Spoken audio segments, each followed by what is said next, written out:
Ing jagat iki ana hukum ingkang sinebut siji, ya kuwi hukum alam, hukum adat, hukum negara lan hukum karma. Werkudara, hukum alam, hukum adat, hukum negara kuwi kena disringati. Nanging yen to hukum karma ora bisa tuladane. Hukum alam kuwi panasing srengenge.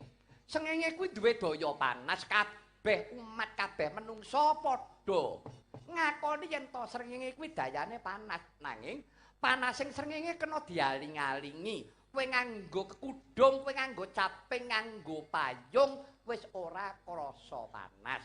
Tegese hukum alam mau kena diwiradati.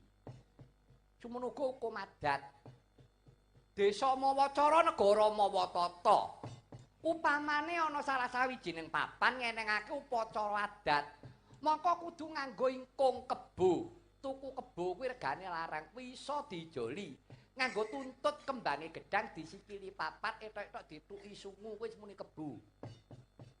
Tegese hukum adat bisa uga disringati. Semono uga hukum negara. Hukum negara kuwi iso disringati, nggone nyringati nganggo pintering micara.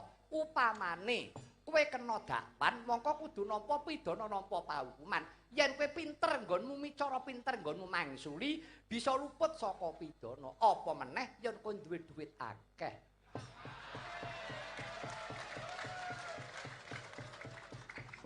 Mbok buyuki redana hukum bisa mamprung. Sing menangan dhewe wong sing sugih redana. Kuwi hukum negara. Mula hukummu ki ora jejeg.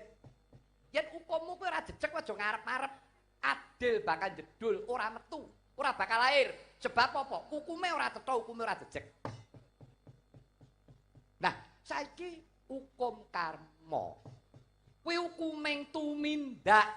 Wong putih ketok putih, wong abang ketok abange jalaran. Kuwi sing bakal ngadili Gusti sing gawe urip. Kono wis ora ning amplop, ora ning dhuwit. Ya apa anane tumindakmu ala, kowe ya bakal antuk karma ala becik, semono uga kowe bakal antuk swarga.